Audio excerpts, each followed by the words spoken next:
एक 16 साल की लड़की अपने ही घर में अब पूरी रात सोती नहीं है। अब वो सुबह होने का इंतज़ार करती है और उसके बाद जैसे ही अब सुबह होती है तो सुबह होने से पहले ही अब वो सीधा पुलिस स्टेशन जाती है। और उसके बाद अब पुलिस में जैसे ही वहाँ पे जाने के बाद अब देखती है कि थाने में अब कोई अपना चाय पी रहा था और उसके बाद जैसे ही वहाँ भी उठते हैं और कोई अपना मुँह धो रहा था। उसके बाद जैसे ही पुलिस अब इस लड़की को देखती है उसके बाद इससे पूछती है, लेकिन लड़की अब बताती है कि मेरे पिता अब मेरे साथ गलत हरकत करते हैं। उसके बाद जैसे जैसे अब पुलिस के सामने अपनी बातें रख ही रही थी उसके बाद पुलिस को यकीन नहीं होता और फिर अब पुलिस अब फिर सारी कहानी सुनती है। उसके बाद एक मुकदमा दर्ज करती है। तो आज की कहानी। तो नमस्कार, आदाब, सत श्री अकाल। मैं रवि शर्मा हाजिर हूँ और क्राइम की कहानी को लेकर। लेकिन आज की क्राइम की कहानी उत्तर प्रदेश का एक ज़िला है गाजीपुर, और इसी गाजीपुर का खानपुर थाना क्षेत्र में एक गांव लगता है। और उसी गांव में एक परिवार रहता था और परिवार में पति पत्नी होते हैं। एक उसी परिवार में एक 16 साल की लड़की होती है। उसके बाद अब परिवार का जैसे जैसे वक्त बीत रहा था सब कुछ ठीक चल रहा था। अब जैसे ही 16 साल की लड़की अब सुबह तड़के अब पुलिस स्टेशन पहुंचती है और उसके बाद अब खानपुर थाने में जैसे ही वो लड़की जाती है उसके बाद अब पुलिस अब उठी ही थी। अब वो चाय पी रहा था और कोई अपना मुंह धो रहा था। उसके बाद जैसे ही लड़की को देखते हैं उसके बाद उससे पूछते कि क्या परेशानी है। अब लड़की बताती है। उसके बाद वो कहती कि मेरे पिता मेरे साथ बहुत गलत कर रहे हैं। उसके बाद वो सारी कहानी बताती है। अब पुलिस उस लड़की को यकीन नहीं करती उसकी बातों पे।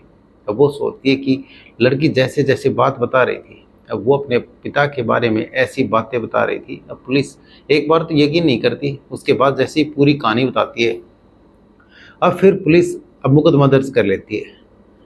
लेकिन वो बताती है कि अब 2 महीने पहले अब हमारे परिवार में बिल्कुल सब कुछ ठीक चल रहा था और मेरे पिता अब काम पे जाया करते थे और मेरी माँ घर का काम किया करती थी।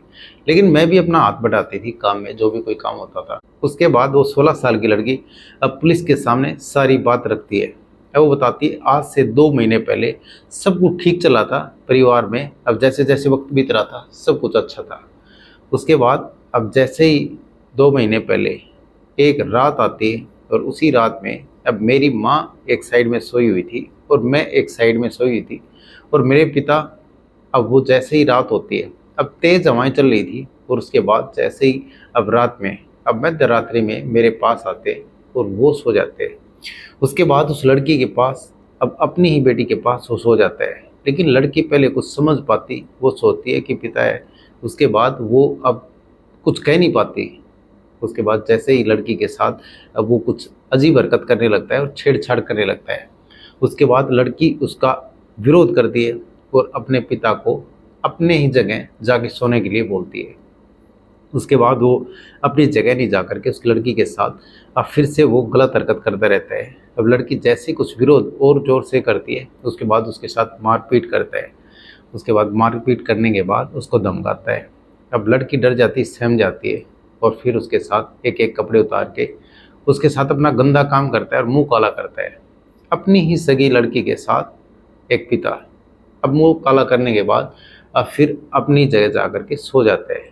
उसके बाद जैसे ही सुबह होती है अब लड़की अब वो कुछ कह नहीं पाती और फिर अब जैसे ही अपनी माँ से सारी बातें वो दिन में शेयर करती है।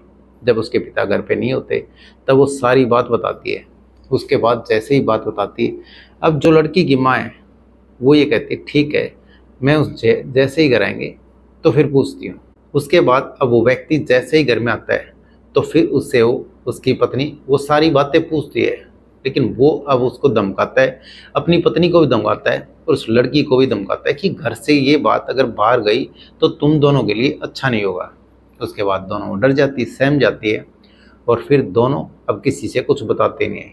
उसके बाद उसको जो बेटी होती है उसको माँ अब जैसे ही कुछ कहती नहीं है और फिर वो बाहर कहीं भी कुछ भी नहीं बताते। लेकिन ये सब चलता रहता है। अब जैसे उसका मन करता था अब रात में अपनी बेटी के पास आकर के सो जाता था और उसके साथ अब फिर दुश्मन करता था। लेकिन वो अपना मुंह काला करता था और वो उसका विरोध तो करती थी लेकिन कुछ कर नहीं पाती है। उसके बाद जैसे जैसे वक्त बीतता रहता है अब वो उसका मन करता रहता है तभी उसके पास जाता और फिर मुंह काला करके और फिर आ जाया करता था। उसके बाद फिर ये घिनौना काम चलता रहता है। और उसकी माँ ये सब सहन करती रहती है। अब उसको पता चल चुका था कि ये इस लड़की के साथ गलत काम कर रहा है। उसके बाद अब वो देख करके अनदेखा कर देती है और किसी से कुछ बताती नहीं है। लेकिन जैसे ही शुरुआत में पहले दिन उसने जो गलत किया था, उसी दिन अब उसकी माँ उसको लड़की को पुलिस स्टेशन लेके चली जाती तो शायद आगे ऐसा ना होता। उसके बाद दिन बीतते हैं और हफ्ते बीतते हैं। अब ये हफ्ते महीनों में तब्दील हो जाते हैं। उसके बाद अब ठीक 2 महीने हो जाते हैं। अब वो ये सब करता रहता है अपनी ही सगी बेटी के साथ। अब रात में अब उसके साथ संबंध बनाता रहता है। उसके बाद जैसे ही शनिवार की रात आती है, उसके बाद फिर से लड़की के पास आता है और फिर उसके पास सो जाता है। लेकिन लड़की अब कब तक सहन करती है। उसके बाद अब फिर वो उसके साथ फिर से दरिंदगी करने की सोचता है। अब की बार लड़की उस चीज़ का विरोध करती है, लेकिन जैसे ही डट के विरोध करती है, अब लड़की को फिर वो मारता है, पीटता है और फिर से एक बार ज़बरदस्ती उसके साथ रेप करता है, संबंध बनाता रहता है। उसके बाद अब लड़की ने अब की बार सोच लिया था चाहे कुछ भी हो जाए, लेकिन अब इससे आगे सहन नहीं करना। अब ठीक 2 महीने लगभग हो जाते हैं और फिर लड़की जैसे ही अब उसके जो पिता हैं वो सो जाते हैं, उसके बाद वो एक एक घंटा और एक एक मिनट अब ऐसे वेट करती रहती है पूरी रात कि कैसे निकले। उसके बाद जैसे ही रात निकलती है, अब सुबह होती है। अब सुबह तड़के अब वो पुलिस स्टेशन जाती है और पुलिस स्टेशन जाने के बाद अब देखती है थाने में कोई चाय पी रहा है और कोई अपना मुंह धो रहा है। तभी जैसे ही 16 साल की लड़की पुलिस के सामने खड़ी होती है, उसके बाद वो उससे पूछते हैं आखिर तुम्हारी परेशानी क्या है। उसके बाद अब जैसे ही सारी बात बताती है, एक बार तो पुलिस अब यकीन नहीं करती कि एक पिता ऐसे अपनी बेटी के साथ भला कैसे कर सकता है। उसके बाद जैसे ही लड़की अपनी रो रो के सारी आप बीती बता रही थी, उसके बाद अब पुलिस में सिरंसी पैदा हो जाती है और उसके पुलिस के पैरों तले ज़मीन खिसक जाती है। होश फाख्ता हो जाते हैं कि आखिर ऐसे एक पिता ने इतना घटिया काम किया, इतना घिनौना काम किया। उसके बाद उस लड़की को बैठाते हैं और फिर अब तहरीर लिखते हैं और फिर उसका पिता है उसके खिलाफ अब मुकदमा दर्ज करके उसको आरोपी को अपनी हिरासत में लेते हैं। उसके बाद अब जैसे ही आरोपी से पुलिस पूछताछ करती है तो आरोपी बताता है कि मैं 2 महीने से इसके साथ गलत काम कर रहा हूँ। अब वो इस सारा कबूलनामा कबूल कर लेता है और पुलिस के सामने सारी हकीकत बताता है। उसके बाद पुलिस इस आरोपी को कोर्ट में पेश कर देती है और फिर कोर्ट में अब इसको 15 दिन के लिए न्यायिक हिरासत में लेकर के जेल भेज देती है। अब लड़की जैसे ही उसके साथ 2 महीने तक अब एक पिता ने दरिंदगी की, लेकिन जिस तरह से उसने जो भी किया बहुत ही गलत, ऐसा करना नहीं चाहिए था। उसके बाद जैसे ही उसने अपने पापों की सज़ा अब उसने जेल में मिलेगी।